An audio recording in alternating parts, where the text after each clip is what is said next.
On today's show, the Atlanta Hawks go to Abu Dhabi and win again on this Saturday afternoon, headlined by Trae Young going crazy in the first half. We'll have full coverage of the game and more coming up.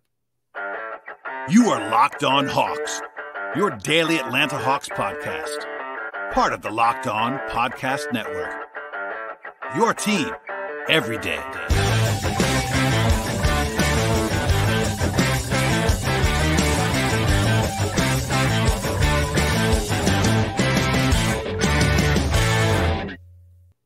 Hello, friends. Welcome to episode 1322 of the Locked On Hawks podcast. I am your host, Brad Rowland, coming to you on a Saturday afternoon. And today's episode is brought to you by BetOnline. BetOnline has you covered this season with more props, odds, and lines than ever before. BetOnline is where the game starts. And Locked On Hawks, along with all of our other Atlanta podcasts, is now available on Roku and Amazon Fire TV as part of Locked On Sports Atlanta. More great local sports coverage 24/7, and it's absolutely free. Download the Locked On Sports app today when it comes to Roku and Amazon Fire TV. Locked On Sports Atlanta on those platforms.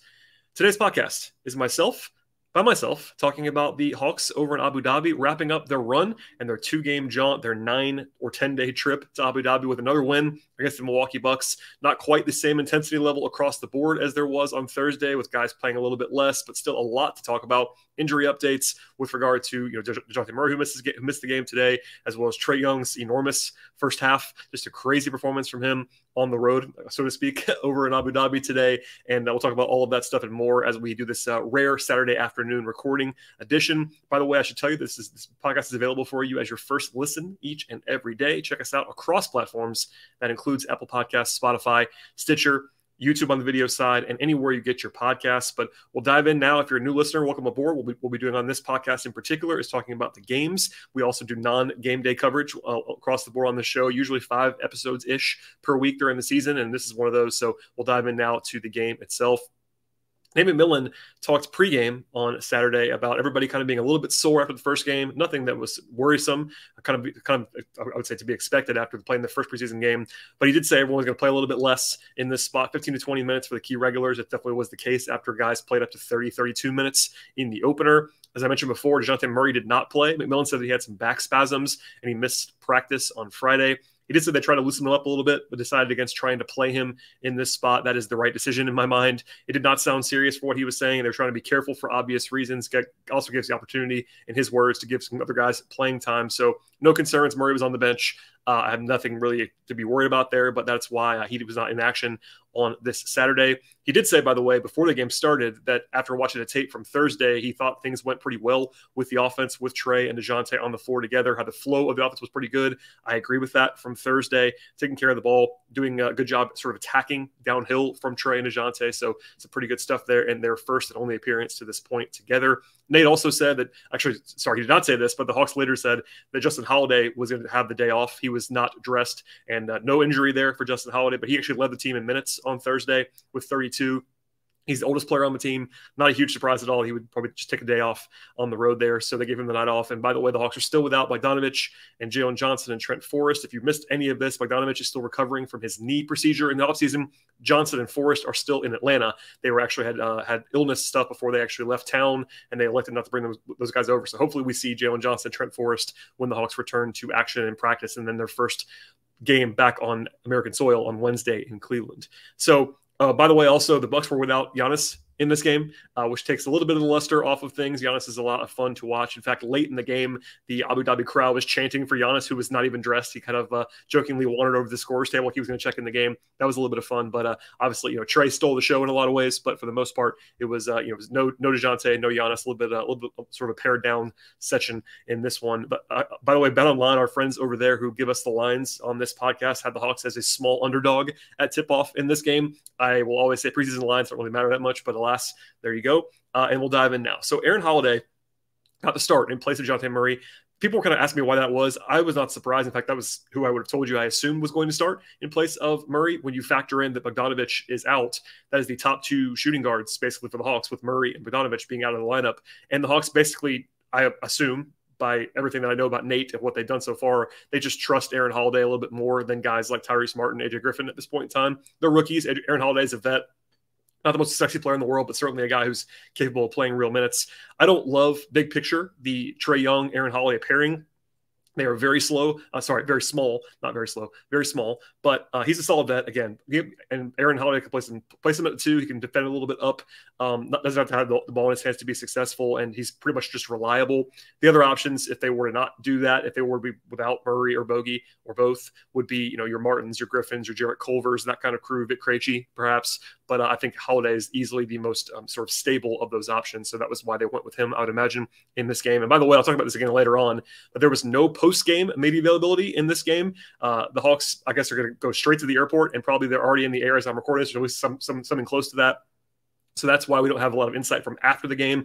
They even said on the broadcast, which, by the way, has been happening from New Jersey. There are no broadcasters over there in Abu Dhabi either, so we're all kind of flying blind. But they even acknowledged it on the broadcast. The Hawks were not going to do any availability after the game, so that's why I'm recording a little bit earlier than I normally would, because there was no way to talk to us at the end of the game, even via Zoom. So there you go on that. A lot easier to kind of defend the Bucks without Giannis. That's a very obvious statement, but even just role-wise, they had to have Capella guard him a little bit on Thursday. They were able to put him back in his normal role defensively. They didn't have to have Hunter try to guard Giannis. He was more guarding the wings in this game.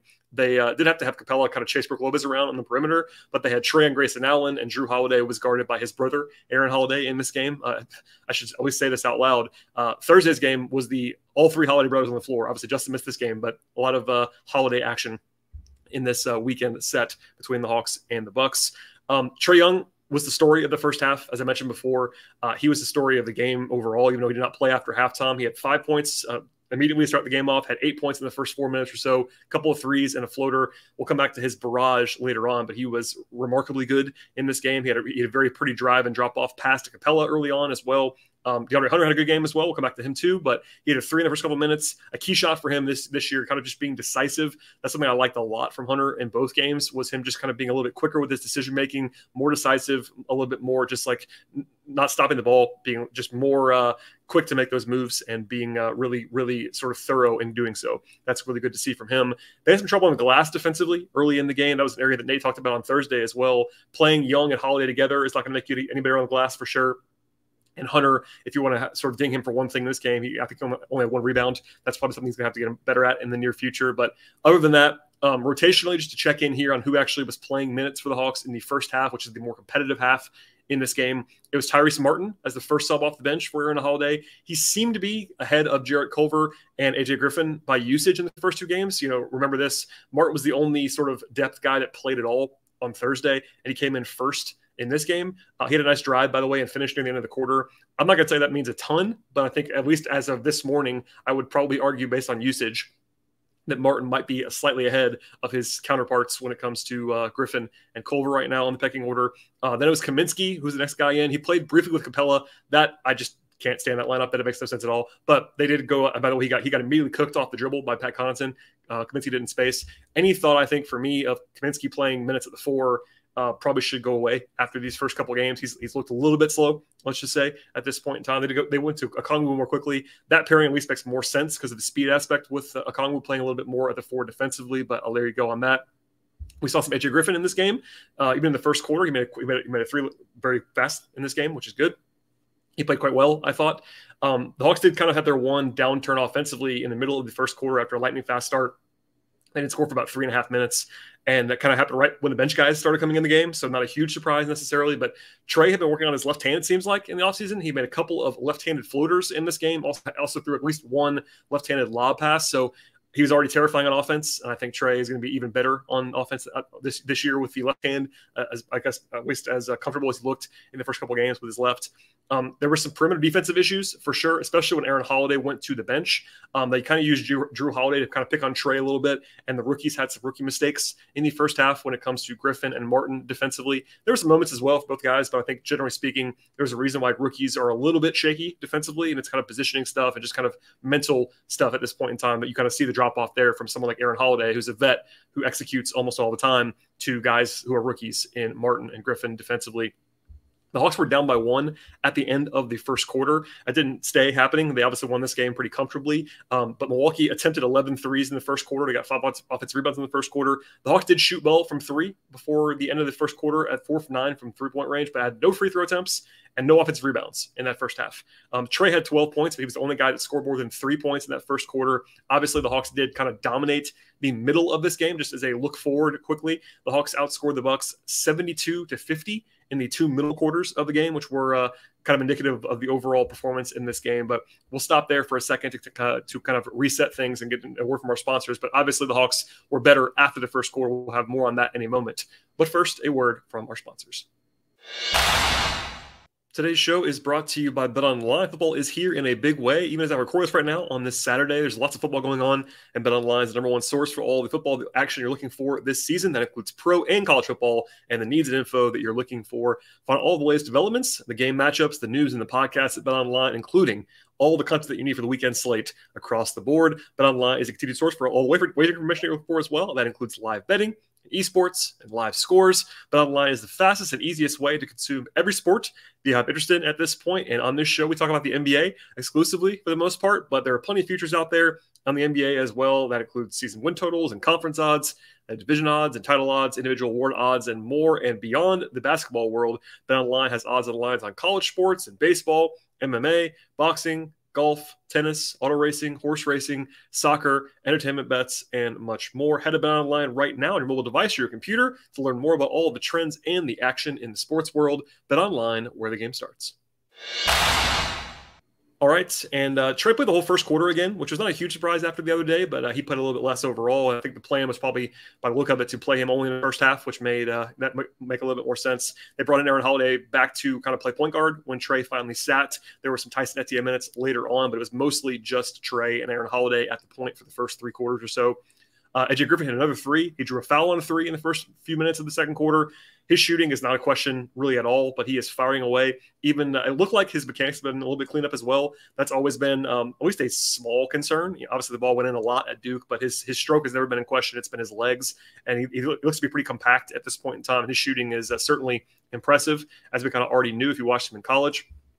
They went to Jarrett Culver as the 4th wing to get some minutes in the middle of the second quarter. They tried a Culver-Hunter wing duo that would be kind of tough on offense, and obviously those guys were competing with each other in the national championship game and in the draft process. Kind of funny to watch those guys play together a little bit, and they had Capella out there as well. That trio I wouldn't use probably normally because Culver as an offensive player is kind of a struggling one right now. It doesn't really matter from an impact standpoint at all, but there was a bizarre challenge in the second quarter of this game. Brook Lopez pretty clearly fouled Collins after he went to the floor, and I thought it actually might be a flagrant foul review, but it was actually a challenge by the Bucks that they ended up winning because the block itself was clean at the top, but it was a weird sequence, let's just say. And Collins looked totally baffled by the overturn, and then like moments later, Culver got called for a flagrant foul for not letting Pat Connaughton land on a 3. That was the right call, by the way. I'm not complaining about it, but it was a weird couple of minutes and kind of a slog. In fact, this game was kind of fast-paced and fun for like 3 quarters, maybe 3.5 quarters, but the middle of the second quarter was really tough to watch. I don't know, for whatever reason, that just kind of ground to a halt in some ways. Then Trae Young put the entertainment value on his back. He hit 4 deep threes within 2 minutes of each other late in the second quarter. And that was just remarkable, actually. Obviously, just the buzz of that in itself is huge. You know, the crowd was really into it for clear reasons. Just a ridiculous shot-making display from Trae. Also had a nutmeg of Bobby Portis in the middle of that as well. And in the first half, and by the way, for the full game as well, 31 points in 20 minutes for Trae. He was 11 of 15 from the floor and 7 of 9 from 3. Yes, he had 7 threes in 20 minutes in the half and had 6 assists as well. And just for a reference of how wild that is, I know it's preseason. I certainly don't want to go crazy about this, but it is Trae Young, who's an established player. Trae was the only guy in the league last year to have even a single half of 30 points and 5 assists.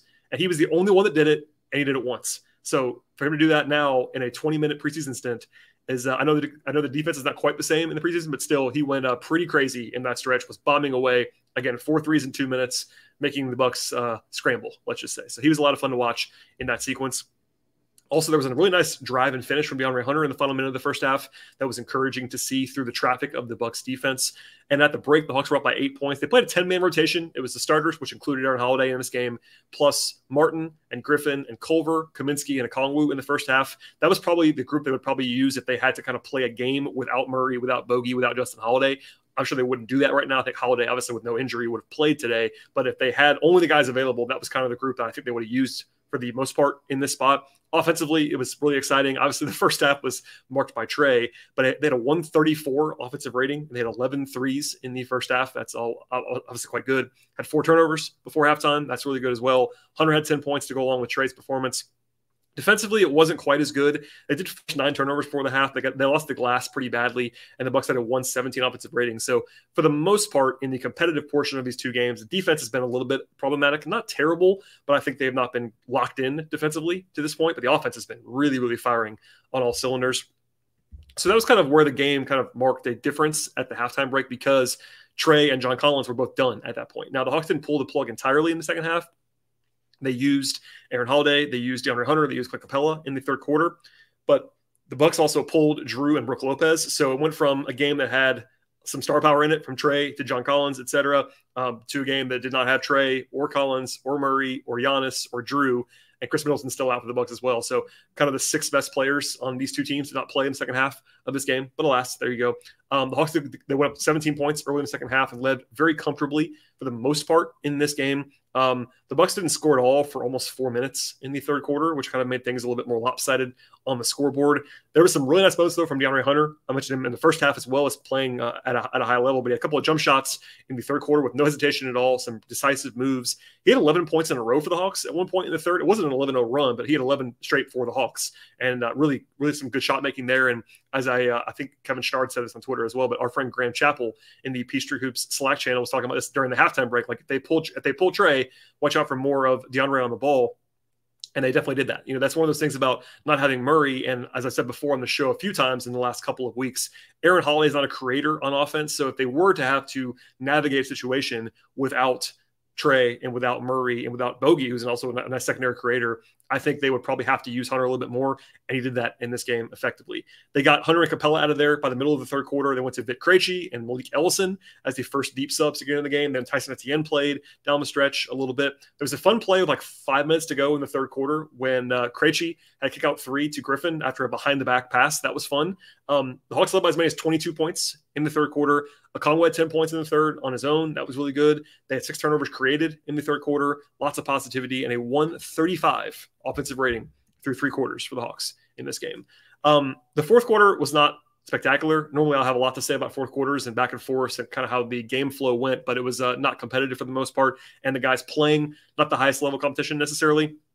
They played Okongwu for a couple minutes to start the fourth quarter, but even then, I was ready for him to come out of the game to not be playing with the guys who were camp invites at that point in time. And it was the rookies and the fringe guys down the stretch for the Hawks. Everyone that was available to play for the Hawks played by the middle of the fourth quarter. They had 100 points with like 10 minutes to go in the fourth. They scored 72, as I said before, in the middle 2 quarters combined. Really, it was all eyes on AJ Griffin and Tyrese Martin in the fourth quarter because they actually played quite a bit. Griffin and Martin both played, had some nice flashes. I think Griffin had a nice steal in the fourth quarter in addition to his shooting. Vic Krejci had a banked-in 3 in the final minute, which is kind of funny. He kind of did the shoulder shrug that you might expect. But for the most part, it was kind of a cruise control finish to the end of this game, and the Hawks ended up winning by 9 points. As I said before, there was no post-game media availability, I should say. And I was told they were going straight to the airport. So no concerns there, but nothing really to add from Nate McMillan or any of the players after the game as well. Offensively, the Hawks had a 119 offensive rating in this game. It was better than that until the garbage time kind of set in there. Keep that in mind throughout this. But they shot 48% from 3. That's good to see on a relatively small sample size, but still they made a bunch of shots. 50% from the floor in this game. 12 turnovers, which is a solid number, but they probably only had 7 or 8 until the garbage time actually started. The glass was certainly in Milwaukee's favor in this game. But other than that, a very, very positive offensive showing overall from the 2 games for Atlanta. If you want to hear the full breakdown of Thursday's game, that's still on this podcast feed right now as well. But generally speaking, these 2 games offensively were very, very good by the Hawks. On defense, they had a 109 defensive rating. That's pretty solid. The one caveat being, in addition to the glass being a problem, was that they fouled too much. 35 free throw attempts from the Bucks in this game, but everything else was pretty good. They contested shots at a high level. They created 22 turnovers. Now, part of that is the preseason and the Bucks kicking the ball around a little bit, but the Hawks at least have shown some signs of being more aggressive defensively. That's one of the knocks on the Hawks in previous years, even 2 years ago when they were better defensively, is that they don't really force turnovers. But now with a little bit more of a personnel that's geared to that, especially when Murray comes back, that would be a pretty good thing to circle to maybe not be like dead last in the league and turnover creation. So generally speaking, a positive day at the office for the Hawks. They played well, and it was kind of a wired, I probably shouldn't use the word wire to wire, but close to it. They led for the vast majority of this game on the way to a win, and I'm sure everybody's probably more happy about that as they head back, I guess right now, on the plane back to America. Okay, we'll have more on the players and some takeaways from this game in general, but first, a word from our sponsors. All right, we'll dive into the player evaluations in this one. Quickly, there were a bunch of guys that played decent minutes, actually, kind of all garbage time, but Malik Ellison got in for 10 minutes. Armani Brooks played 10 minutes. Jarrett Culver played 7 minutes. Tyson Etienne played 13 minutes. Vic Krejci played 10 minutes. Those guys, and Chris Silva played 10 minutes. All those guys kind of played in the fourth quarter and not really hugely monumental performances. I thought Brooks showed a couple signs on offense with some juice. Culver was pretty quiet, had 2 turnovers on offense. That's not what you want to see from him. Etienne was 1 of 5 from the floor. Not a whole lot of explosiveness there. I know there are a lot of Hawks fans that wanted him to make the team. I said this during the game. I will be pretty surprised / shocked if any one of the non-camp invites makes the team. And those guys, just to remind everybody, those 4 guys that are not on contracts right now are Chris Silva, Malik Ellison, Armani Brooks, and Tyson Etienne. Now, they're all on Exhibit 10, so they might be all in College Park this year, but I know there was some buzz about Etienne being like the 3rd point guard kind of thing. I don't really see that happening after the way they've used these guys throughout, and I think the Hawks want to keep that 15th spot open. So if I had to guess, you'll see basically, you still have Culver and Trent Forrest on 2 ways, plus Vic Krejci on a non-guaranteed contract. Those guys are more the end of bench players than the guys who are just camp invites. So anyway, I thought Krejci looked pretty good in his limited minutes. He had 3 assists, including that 1 nice behind-the-back pass, 2 rebounds, hit that banked in 3 late in the game. The shooting is a question. The defense is a question for sure, but the talent level is pretty high there for Vic Krejci. He's still a very young guy on a team-friendly contract, so he'll be around, if I had to guess, at this stage. Of the guys who played a little bit more in terms of the competitive portion, Frank Kaminsky played 12 minutes, did not score, 0-1 from the floor, 2 rebounds and an assist. I don't want to pile on. I think he's looked pretty shaky in these first 2 games, and also the open practice reporting, being out there. Like, he's not necessarily back to his peak form physically after missing all last season or most of last season. He looks a step slow to me. There was a lot of thinking out there for people. I've got mailbag questions about this, about him playing rotation minutes. I've kind of long thought he would really only be a factor if they had an injury to Okongwu or to Capella.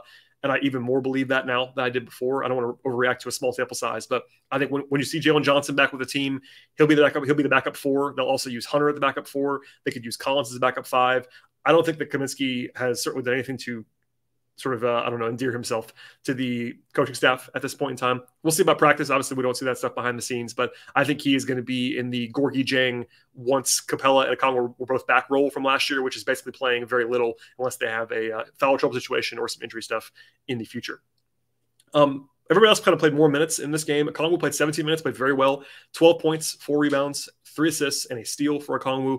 He finished around the rim very effectively, got to the line for 4 free throw attempts. He looks great to me. That's not a surprise. I think he's going to look good this year. I think he's going to play well this year. He's healthy for the first time in his career in the early going, and he looks really, really good to me.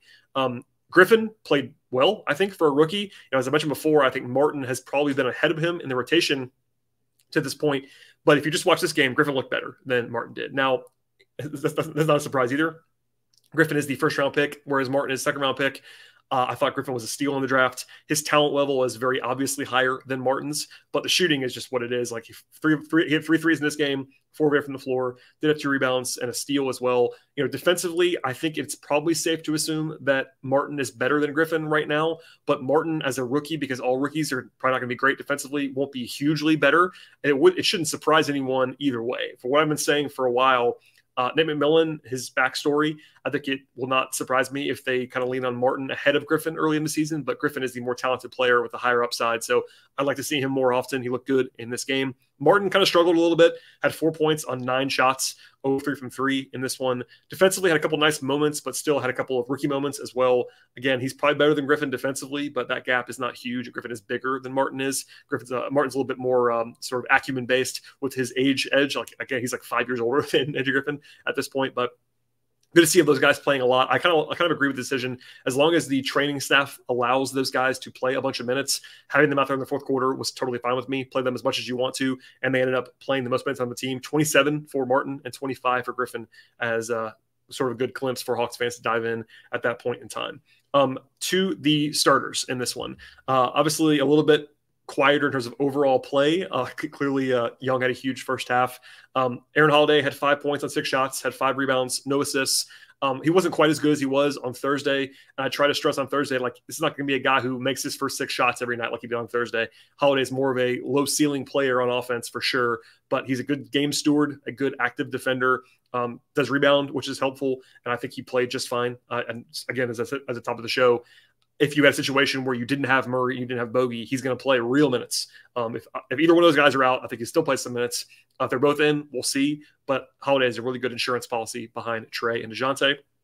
I thought Capella played pretty well. 6 points, 8 rebounds, 3 assists, and a steal in 21 minutes. Kind of just rock solid, nothing spectacular, but looks just fine to me. Collins, same thing, 6 points in 19 minutes. Looked fine, looks springy enough to me at this point. At this point in time, took it easy. Didn't play in the second half, totally fine. Hunter played very well, as I mentioned before. 21 points on 13 shots for DeAndre.